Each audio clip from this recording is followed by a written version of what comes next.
ഉമേഷ് ബാലകൃഷ്ണൻ ഇപ്പോൾ ഉള്ളത് കരമനയിൽ ഈ പൈപ്പിൻ്റെ പണി നടക്കുന്ന സ്ഥലത്താണ്.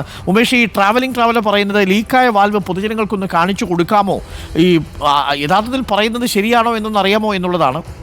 മന്ത്രി പറഞ്ഞത് ശരിയാണ്, സാങ്കേതികമായൊരു തകരാറ് നേരിട്ടു. ഇപ്പോൾ അവിടെ അത് ആ വാൽവ് കൂട്ടിയോജിപ്പിക്കുന്നതിനുള്ള പണി കൂടിയാണ് നടക്കുന്നത്. മാത്രമല്ല, ഇൻസ്റ്റൻറ്റ് കോൺക്രീറ്റ് മിക്സ് ഉപയോഗിച്ചുകൊണ്ടായിരിക്കും അല്ലേ അത് ഉറപ്പിക്കാൻ പോകുന്നത്.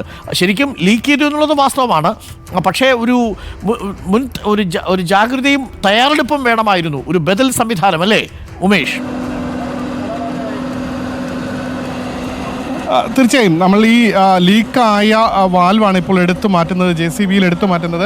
അതാണ് ഇവിടെ നിന്ന് മാറ്റി ഇനി അവിടുത്തെ ലീക്ക് പരിഹരിക്കണം. പരിഹരിച്ച ശേഷം മാത്രമായിരിക്കും ഈ ഗ്യാപ്പിൽ, അതായത് നമ്മളിപ്പോൾ കാണുന്ന ഈ ഗ്യാപ്പിൽ ഉണ്ടായിരുന്ന വാൽവാണ് ലീക്ക് ഉണ്ടായിരുന്നത്. അതുകൊണ്ട് തന്നെ ഇനി ആ ലീക്ക് പരിഹരിച്ച ശേഷം മാത്രമേ ഈ വാൽവ് ഇവിടെ വീണ്ടും പുനഃസ്ഥാപിക്കും. പുനഃസ്ഥാപിച്ച് കഴിഞ്ഞാൽ നമ്മൾ നേരത്തെ കാണിച്ച സ്ഥലം, അതായത് തൊട്ടപ്പുറത്ത് ആണ് ഒരു ടേണിങ്, ഒരു വളവുള്ളത്.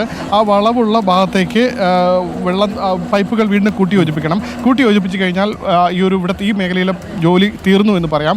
ഇനി എന്താണ് ഈ റെയിൽവേയിൽ നടക്കുന്നതെന്ന് വിശദമായി വേണമെങ്കിൽ നമുക്ക് പ്രേക്ഷകർക്ക് അറിയാൻ വേണ്ടി പറയാം. അതായത് നമ്മളിപ്പോൾ നിൽക്കുന്നത് ഈ റെയിൽവേ ട്രാക്കിനോട് ചേർന്നുള്ള പ്രദേശമാണ്. ഈ പ്രദേശങ്ങളിൽ റെയിൽവേ ഡബിൾ ട്രാക്ക് ആക്കിയാണ്. അതുകൊണ്ട് തന്നെ ഇവിടെ ഒരു അഡീഷണൽ കുടിവെള്ള പൈപ്പ് പോയിരുന്ന സ്ഥലം. തുടരാം.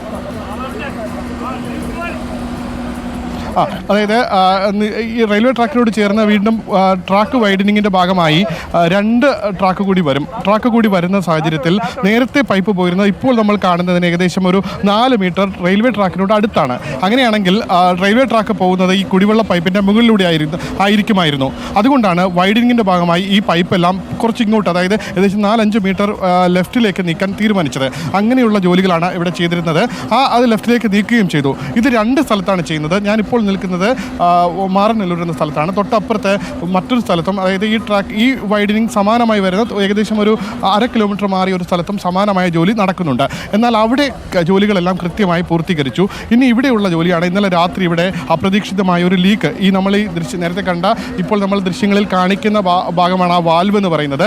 ആ വാൽവിലാണ് ആ ലീക്കേജ് ഉണ്ടാകുന്നത്. ആ ലീക്കേജ് ഉണ്ടായ സാഹചര്യത്തിലാണ് ഇപ്പോൾ ആ വാൽവ് ഇവിടെ നിന്ന് JCB എടുത്തുയർത്തി മാറ്റിവെച്ചത്. ഇനി ആ വാൽവിൻ്റെ ഈ ലീക്ക് പരിഹരിക്കണം. ലീക്ക് പരിഹരിച്ച ശേഷം നമ്മൾ നേരത്തെ കണ്ട അതേ ഗ്യാപ്പിലേക്ക് വീണ്ടും ഫിക്സ് ചെയ്ത് വീണ്ടും വെള്ളം പമ്പ് ചെയ്ത് നോക്കും. അപ്പോഴും ലീക്ക് തുടരില്ല എങ്കിൽ തൊട്ടടുത്ത ജംഗ്ഷൻ, അതായത് നേരത്തെ നമ്മൾ മന്ത്രിയെല്ലാം നിന്ന സമയത്ത് നമ്മൾ കാണിച്ച ഒരു സ്ഥലമുണ്ട്, അതിലേക്ക് പോകാം. ആ ഭാഗത്ത് അതായത് നമ്മൾ ഏകദേശം ഒരു 15 മീറ്റർ നമ്മൾ മുന്നിലേക്ക് നടന്നു കഴിഞ്ഞാൽ ഇവിടെ ഒരു ടേണിംഗ് വരും. ഈ ടേണിങ്ങിൽ എത്തിക്കഴിഞ്ഞാൽ ഇവിടെ ഇനി 2-3 പൈപ്പുകൾ കൂടി യോജിപ്പിക്കാനുണ്ട്. ആ പൈപ്പുകൾ കൂടി യോജിപ്പിച്ച് കഴിഞ്ഞാൽ പിന്നെ മറ്റൊരു സ്ഥലത്തും ലീക്കേജോ മറ്റു പ്രശ്നങ്ങളോ ഇല്ല. അതായത് ഈ ഭാഗത്ത് നമ്മളിപ്പോൾ കാണുന്ന ഈ പ്രദേശത്ത് ഈ പൈപ്പുകൾ കൂടി യോജിപ്പിച്ച് കഴിഞ്ഞാൽ പിന്നെ ഐരാണി മുട്ടത്തെ വലിയ ടാങ്കിലേക്ക് പോകാനുള്ള വെള്ളം പോകുന്നതിന് ഒരു പ്രശ്നവും ഉണ്ടാകില്ല. അത് പൂർണ്ണ തോതിൽ നടപ്പാക്കാൻ കഴിയും. പിന്നെ തിരുവനന്തപുരത്ത് മറ്റൊരു ടാങ്ക് PTP നഗറിലാണുള്ളത്. PTP ടാങ്കിലേക്കും ഇവിടുത്തെ ബന്ധം പൂർണ്ണമായി കഴിഞ്ഞാൽ PTP നഗറിലെ ടാങ്കിലേക്കും വെള്ളം അടിച്ചു തുടങ്ങും. ഈ 2 ടാങ്കിലേക്കും വെള്ളം പൂർണ്ണമായി എത്തിക്കഴിഞ്ഞാൽ തിരുവനന്തപുരം നഗരത്തിലെ ഈ 44 വാർഡുകളിലും വെള്ളം ലഭിച്ചു തുടങ്ങുമെന്നാണ് നിലവിൽ പ്രതീക്ഷിക്കുന്നത്. ഐരാണിമുട്ടത്തേക്ക്